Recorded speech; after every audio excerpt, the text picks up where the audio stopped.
मंडळी नमस्कार, मी सुशील कुलकर्णी. आपण पाहताय अॅनालायझर. आपण जो एक मालिका सुरू केलेली आहे, राज्य शिखर बँक आणि सहकारी साखर कारखाने, म्हणजे सहकारी साखर कारखान्याच्या निमित्तानं राज्य शिखर बँकेची कशी लूट झाली आहे, त्या मालिकेतला एक महत्वाचा भाग जो पुढील भागांना समजून घेण्यासाठी आवश्यक आहे, तो दुसरा भाग मी तुमच्या समोर आता करतोय. म्हणजे तसा समजावून विषय समजविण्यासाठी किंवा समजण्यासाठी उपयुक्त असलेल्या माहितीचा हा दुसरा भाग आहे. तसे याआधी 4-5 भाग झालेले आहेत. जरा नीट समजून घेणं आवश्यक आहे. महाराष्ट्र राज्याची स्थापना होण्याआधीपासून राज्यामध्ये साखर कारखाने होते. महाराष्ट्र राज्याच्या स्थापनेला म्हणजे 1960 नंतर 1978 पर्यंत साखर कारखाने खूप दमदार पद्धतीनं चालू होते. राज्यातल्या साखर कारखान्यांची संख्या कमी असेल, मात्र ते चांगल्या पद्धतीनं चालू होते. 1978 ते 80 हा महाराष्ट्र राज्यातला एक काळ असा आहे ज्याच्यामध्ये काँग्रेसचं वसंतदादांचं सरकार गेलं आणि तिथे पुलोदचं शरद पवारांचं सरकार आलं. त्याला पाठीत खंजीर वगैरे हा शब्दप्रयोग जेव्हापासून सुरू झाला तेव्हापासून ते पुलोदचं सरकार आलं. 80 साली शरद पवारांचं सरकार बरखास्त करण्यात आलं आणि या बरखास्तीनंतर शरद पवारांच्या एक गोष्ट लक्षात आली की महाराष्ट्राच्या राजकारणाला आपल्या ताब्यात ठेवायचं असेल तर राज्याची साखर कारखानदारी, राज्याची शिखर बँक, वसंतदादा शुगर इन्स्टिट्यूट आणि साखर महासंघ आपल्या ताब्यात राहणं आवश्यक आहे. शरद पवारांनी या सगळ्या संस्थांवरती आपला ताबा मिळवायला सुरुवात केली. लक्षात घ्या, एक साखर कारखाना हे शेकडो कोटींचं टर्नओव्हर असतो आणि तो कारखाना त्या भागाचा आमदार ठरवू शकतो. अनेकांच्या आर्थिक नाड्या आवळल्या जाऊ शकतात आणि हेच गणित ओळखून या साखर कारखानदारीला आपल्या ताब्यात ठेवण्याचे, नुसतं ताब्यात नव्हे तर आपल्या इच्छेप्रमाणे राहण्याचं काम शरद पवारांनी केलं. म्हणजे वसंतदादा शुगर इन्स्टिट्यूटवर आपला ताबा कायमचा करून घेतला. त्यासोबत शिखर बँकेवर आपलीच माणसं येतील याची व्यवस्था करून घेतली.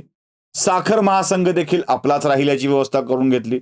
म्हणजे उद्या कोणी साखर कारखाना काढेल तर त्याच्यावरती बंधन आणि नियंत्रण आपलंच राहिलं पाहिजे, हा शरद पवारांचा दृष्टिकोन. 1980 नंतर काही वर्षे शरद पवार विरोधी पक्षात राहिले आणि त्यानंतर परत ते महाराष्ट्राचे मुख्यमंत्री बनले. यानं त्या कारणाने शरद पवारांचा प्रभाव महाराष्ट्राच्या राजकारणावरती होता. मंडळी, एक गोष्ट तुम्हाला लक्षात घेतली पाहिजे की भारतीय जनता पार्टीचे देवेंद्र फडणवीस हे 5 वर्ष मुख्यमंत्री पदावर कायम राहिलेले आहेत. त्याच्यानंतर म्हणजे शरद पवारांच्या नंतर जे कोणी मुख्यमंत्री आले, मनोहर जोशींच्या पर्यंत, मनोहर जोशींचा एक मोठा कार्यकाळ आहे, त्यानंतरच्या कोणत्याही मुख्यमंत्र्याला आपला कार्यकाळ पूर्ण करता आलेला नाही आहे. ही गोष्ट फार महत्वाची आणि लक्षात घेण्यासारखी आहे. त्यांना कार्यकाल पूर्ण करता आलेला नाहीये. म्हणजे वसंतराव नाईकांचा अपवाद सोडला तर पुढे कोणत्याही मुख्यमंत्र्याला, मग काँग्रेसच्या असो की अजून कोणत्या असो, आपला कार्यकाल पूर्ण करता आलेला नाही. म्हणजे अगदी अल्पकाळामध्ये त्यांना जावं लागलंय. म्हणजे अब्दुल रहमान अंतुले, शिवाजीराव पाटील निलंगेकर किंवा बॅरिस्टर बाबासाहेब भोसले हे तर अगदी अल्पकाळासाठी मुख्यमंत्री म्हणून आले होते. सुधाकरराव नाईक असतील. सर्वाधिक काळ विलासराव देशमुख राहिले, पण त्यांनाही कोणत्या ना कोणत्या निमित्तानं या आपला कार्यकाल सोडावा लागलेला आहे. या सगळ्या मुख्यमंत्र्यांना काम करू देताना आपली अडकाठी झाली पाहिजे याची व्यवस्था राजकारणामध्ये पुरेपूर करून ठेवली गेली होती. म्हणजे शरद पवार सांगतील तसं घडेल किंवा मुख्यमंत्र्यांना पायउतार व्हावं लागेल याची व्यवस्था प्रत्येक निमित्ताने शरद पवार करून ठेवत होते. महाराष्ट्राच्या राजकारणाला नियंत्रित करण्याचा साखर कारखाना हा एक सगळ्यात मोठा घटक होता आणि त्यासोबत राज्याची शिखर बँक हा एक मोठा घटक होता. म्हणजे आपण ते सगळे आकडे आधी बघितलेले आहेत की शिखर बँकेची क्षमता काय आहे, शिखर बँक किती विस्तारलेली आहे, ती किती लोकांच्या पर्यंत पोहोचलेली, हे सगळं आपण बघितलेलं आहे. त्याला त्यात मी आता फारसं पडत नाही. राज्याच्या साखर कारखानदारीला ज्या ज्या वेळेला चांगलं करण्याचा प्रयत्न झाला त्यावेळी नेमका खोडता कोण घातला हे देखील समजून घेणं आवश्यक आहे. म्हणजे साखर कारखानदारी ही माझ्या मर्जीप्रमाणे चालेल, अन्यथा ती चालणारच नाही. मला ज्यावेळी तो कारखाना विकायचा आहे त्यावेळेला तो विकता आला पाहिजे, भाड्याने देता आला पाहिजे, याची पूर्ण व्यवस्था झाली. साखर कारखान्यांना ऊर्जितावस्था आणण्याचे प्रयत्न झाले का नाही, तर झाले. पण त्या प्रयत्नांना यश किती आलं ते जरा तपासून बघणं आवश्यक आहे. जरा आपण विस्ताराने बघणार आहोत. एक मुद्दा आहे की राज्यातल्या व्यवस्थेनी, राज्य सरकारने साखर कारखाने नीट होण्यासाठी काय काय केलंय. सगळ्यात पहिल्यांदा 1980चा काळ. गुलाबराव पाटील जे काँग्रेसचे अध्यक्ष होते, त्या गुलाबरावांच्या अध्यक्षतेखाली एक समिती नेमण्यात आली होती आणि या समितीचा अहवाल प्राप्त झाला. म्हणजे तुम्हाला त्याचं मुखपत्र मी दाखवतोय त्या समितीचं, आणि तो अहवाल आजतागायत मंत्रालयामध्ये धुळखात पडून आहे. म्हणजे काय केलं पाहिजे, कुठल्या उपाययोजना केल्या पाहिजेत, हे सगळं त्या समितीच्या, गुलाबरावांच्या समितीच्या अहवालामध्ये नेमलेलं होतं. पण यात काहीही घडलं नाही. 1980 ते 2022 हा एवढा काळ हा अहवाल धुळखात, 42 वर्ष हा अहवाल धुळखात पडून आहे. त्याच्यावरती कोणतीही कारवाई झाली नाही. म्हणजे साखर कारखानदारीला बरं करण्यासाठीची कोणतीही प्रक्रिया केली गेली नाही. त्यानंतर 1986 साली गुलाबरावांच्या समितीनंतर स्मिता पाटलांचे वडील आणि शिवाजीराव गिरधर पाटील यांच्या अध्यक्षतेखाली एक समिती शरद पवारांनी नेमली. त्यात आपलं असं काहीतरी एक तकलादू स्वरूपाची उपाययोजना सांगण्यात आली. म्हणजे ही दुसरी समिती होती राज्याची, ज्यात काही सुधारणा करण्यासंबंधी कळवलेलं होतं. पण त्याही समितीचा अहवाल असाच गोलमोल राहिला, काहीही घडलं नाही. पुढे 1986 नंतर 1996ला एक समिती स्थापन झाली, प्रेमकुमार समिती. आता प्रेमकुमार समिती, शिवाजीराव पाटील समिती, गुलाबराव समिती, या समितीच्या अहवालांचं काहीच होत नाही हे लक्षात आल्यानंतर राज्यात युतीचं सरकार आलेलं होतं. म्हणजे मनोहर जोशी आणि नारायण राणे असे दोन मुख्यमंत्री या कालखंडामध्ये बघितले होते. या 1998च्या काळामध्ये माधवराव गोडबोलेंची समिती नियुक्त करण्यात आली, माधवराव गोडबोले समिती. आता या समितीचा अहवाल देखील आला आणि या समितीमधल्या सुधारणांना अक्षरशः भासणात गुंडाळून ठेवलं गेलं. खरं तर माधवराव गोडबोले त्यावेळी म्हटले होते, माझा अहवाल स्वीकारणार असाल आणि त्यावर उपाययोजना करणार असाल तर मी काही करण्यात अर्थ आहे. पण काहीही घडलं नाही. म्हणजे 1980 ते 1998 या कालखंडामध्ये जवळपास राज्यामध्ये 4 समित्या झाल्या.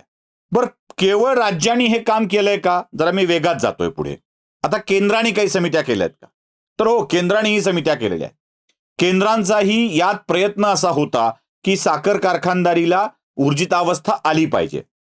जी 1980 नंतर हळूहळू कारखाने आजारी पडायला लागले, बंद पडायला लागले, जी अवस्था होती ती. त्यात 2000 साली केंद्रानं आपली पहिली समिती नेमली. म्हणजे 98 पर्यंत राज्य सरकार अभ्यास करत होतं. 2000 साली पहिली समिती नेमली, ज्याला सचिव समिती असं म्हटलं जातं. या सचिव समितीनं याच्याबाबतचे अहवाल दिले, पण राज्यामध्ये हा अहवाल कधी स्वीकारले गेलेच नाही. त्यावरती कधी कारवाई झाली असं आठवतच नाही. 2004 साली मात्र या समितीचा गांभीर्यानं विचार करण्यात आला आणि 2004 साली तुतेजा समिती स्थापन झाली. तुतेजा.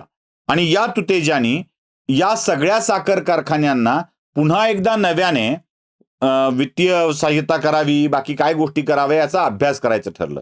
पण ही तुतेजा समिती पुण्यात आली आणि त्याने विचारले की तुमच्या समस्या सांगा काय आहेत.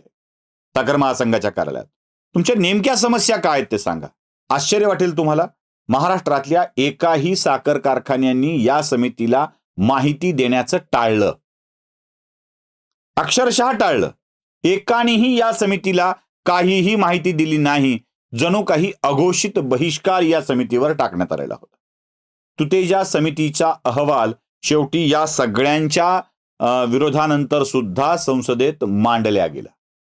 आणि या समितीनंतर 2005 साली एक राणे समिती आली, व्ही.पी. राणे. म्हणजे तुतेजा समितीमध्ये एक सदस्य होते, त्या व्ही.पी. राणेंच्या अध्यक्षतेमध्ये, जे वसंतदादा शुगर इन्स्टिट्यूटचे प्रमुख होते अधिकारी पातळीवरचे, त्यांची समिती आली. आणि 2005 साली या राणे समितीने 74 बंद आणि आजारी कारखान्यांचं पुनर्वसन करण्याची गरज असल्याचं सांगितलं. म्हणजे ज्यावेळेला 2005 साली राणे समिती अभ्यास करत होती तेव्हा महाराष्ट्रामध्ये जवळपास 74 कारखाने बंद किंवा आजारी अवस्थेमध्ये होते. या साखर कारखान्यांचं पुनर्वसन करण्याबाबत सांगितलं. तर या सगळ्या समितींच्या मध्ये खूप मोठे मोठे अधिकारी होते. म्हणजे इतके प्रस्ताव होते की तुमच्या कर्जाचं पुनर्गठन करू, हे करू, ते करू, सगळं होतं त्यात. पण राणे समितीने ज्या क्षणी 75 साखर कारखान्यांचं पुनर्वसन करण्याची, त्यांना पुनरुज्जीवित करण्याची आवश्यकता विशद केली, त्या क्षणी या समितीच्या अहवालाला महाराष्ट्रातून कडकडून विरोध झाला. मला तुम्हाला एक सांगायची महत्वाची गोष्ट अशी आहे की राणे समितीचा अहवाल सादर झाला, तो एक्सेप्ट झाला. त्याच्यानंतर राणे समितीचे प्रमुख असलेल्या व्ही.पी. राणे यांना या समितीवरून तर संपलाच विषय त्यांचा. ते धारण करत असलेल्या सगळ्या पदावरून त्यांना राजीनामा द्यावा लागला, बाजूला केला गेला. जो राज्यातल्या कारखान्यांची वाट लावण्याचा विचार करतो त्याला बाजूला केलं जातं का, असा प्रश्न निर्माण होतो. म्हणजे मी हे सगळे आकडे तुम्हाला, ह्या सगळी माहिती जी सांगतोय ना, ती माझ्या मनची सांगत नाहीये. महाराष्ट्रातल्या एका वेड्या माणसाने ही सगळी माहिती गोळा केली आणि तो वेडा माणूस म्हणजे माणिकराव जाधव. त्यांनी ही सगळी माहिती कागदपत्रांच्या आधारे जमा केली आहे आणि ती मी तुमच्या समोर मांडतोय. म्हणजे त्यांचा अभ्यास प्रचंड आहे, मी फक्त माहिती करून घेतलाय. या राणेंच्या राजीनाम्यानंतर सुद्धा जुलै 2005 मध्ये श्रीमती रंजना कुमार यांच्या अध्यक्षतेखाली एक समिती स्थापन करण्यात आली. तर रंजना कुमार यांची समिती तर फार महत्वाची होती, कारण त्या समितीमध्ये एक गोष्ट स्पष्ट होती की तिच्यामध्ये अधिकारी होते, नाबार्डचे अधिकारी होते, वित्त विभागाचे अधिकारी होते, या सगळ्या बँकांचे अधिकारी होते. या सगळ्यांनी मिळून ठरवलं की कारखाने आता नीट झालेच पाहिजेत. काही हो, मग काय काय उपाययोजना करायच्या, तर आत्ता असलेली जी थकीत कर्ज आहेत त्या थकीत कर्जांची दीर्घ मुदतीची पुनर्रचना करण्यात यावी. म्हणजे आता कारखाने खूप कर्ज थकलंय, अडकलंय, तर त्याला 15 वर्षाची परतफेड करण्यात यावी, पुनर्गठन करण्यात यावं. 15 वर्षाची योजना करण्यात यावी. साधारणतः 3,000 करोड रुपयांसाठीची जी पॅकेज होतं आणि हे सगळं देण्याचं ठरलं. या सगळ्या प्रकारानंतर या रंजना समितीच्या अहवालानुसार, म्हणजे सगळ्यात एक मोठी गोष्ट अशी आहे बघा, गडबड बघा, ज्यावेळी 3,000 करोड रुपये राज्य शिखर बँकेला द्यायचं ठरवलं, म्हणजे राज्य शिखर बँकेचं लोन साखर कारखान्यांच्याकडे आहे, त्याचं पुनर्गठन करायचं, 15 वर्षाच्या फरकाने 15 वर्षांनी त्याची परतफेड करायची, म्हणजे 15 वर्षात त्याची परतफेड करायची असं ठरलं. आणि त्यासाठी शिखर बँकेचं नुकसान होतंय, ती रक्कम 2005 साली 3,000 करोड रुपये होती. ही रक्कम पटकन घेऊन टाकली, पटकन वेळ न घालता ही रक्कम घेऊन टाकली, कारण यात शिखर बँकेला पैसे मिळणार होते. पण बाकी कोणताही बाब याच्यामध्ये स्वीकारली गेली नाही. म्हणजे रंजना कुमार यांची समितीचे फायदा कोणाला झाला असेल तर तो शिखर बँकेला झाला, कारखान्यांना काहीही फायदा झाला नाही. हे सगळं घडत असताना 2007 साली एक नाबार्डचं पॅकेज आलं. केंद्राचं सांगतोय मी. 2000 साली स्थापन झालेली सचिव समिती एक, 2004 साली स्थापन झालेली तुतेजा समिती दुसरी, 2005 साली स्थापन झालेली व्ही.पी. राणे समिती तिसरी, 2005 साली स्थापन झालेली रंजना कुमार समिती, श्रीमती रंजना कुमार समिती चौथी. त्यानंतर 2007 साली नाबार्डचं पॅकेज आलं. म्हणजे 3,000 कोटी रुपये आपल्या शिखर बँकेने घेऊन टाकले, पण बाकी 15 वर्षाची काही परतफेड करायचा मुद्दा नाही निघाला. तिथे पुन्हा ओरड सुरू झाली दुसऱ्याच वर्षी, आमचं काय खरंय, आमचं काय खरंय, आमचं काय खरंय म्हणे. 2017 साली नाबार्डचं पॅकेज आलं. यात 2,500 कोटी रुपये थकलेले आहेत आणि त्या कारखान्यांना ते द्यायचं नक्की करण्यात आलं. ते कारखान्यांना दिले गेले आणि नाबार्डच्या पॅकेजमध्ये एक अट ठेवली होती. ती अट अशी होती की ज्या कारखान्यांना नाबार्डचं पॅकेज दिलं गेलं आहे त्या कारखान्यांना विकायचं नाही, भाडे तत्वावर द्यायचं नाही, हे ठरलं होतं. आता भाडेतत्वावर द्यायचं नाही आणि विकायचं नाही हा निकष असताना सुद्धा राज्यामध्ये 7 साखर कारखाने विकले गेले. 7 नाबार्ड पॅकेजचा लाभ घेणाऱ्या 7 साखर कारखान्यांना विकलं गेलंय आणि त्याच्यापैकी एक आहे लातूरचा प्रियदर्शनी. मुख्यमंत्री कोण होता तुम्हाला माहित आहे. दुसरा होता नंदुरबारचा पुष्पदंतेश्वर, ज्याची चर्चा चालू आहे. तिसरा शालिनीताई पाटलांचा जरंडेश्वर आणि चौथा कन्नड सहकारी साखर कारखाना औरंगाबादचा. अशी आणखी 3 साखर कारखाने या सगळ्या प्रकारामध्ये विकल्या गेली आणि ही सगळी साखर कारखाने आपण भाऊ सगळे मिळून वाटून खाऊ या अर्थानेच केलेली आहेत. म्हणजे पुष्पदंतेश्वर, जरंडेश्वर आणि कन्नड तर थेट पवारांना लाभ झालेला आहे, थेट पवारांना, हे स्पष्ट आहे. त्यातला प्रियदर्शनी हा देशमुखांनी आपल्या ताब्यात घेतलेला आहे.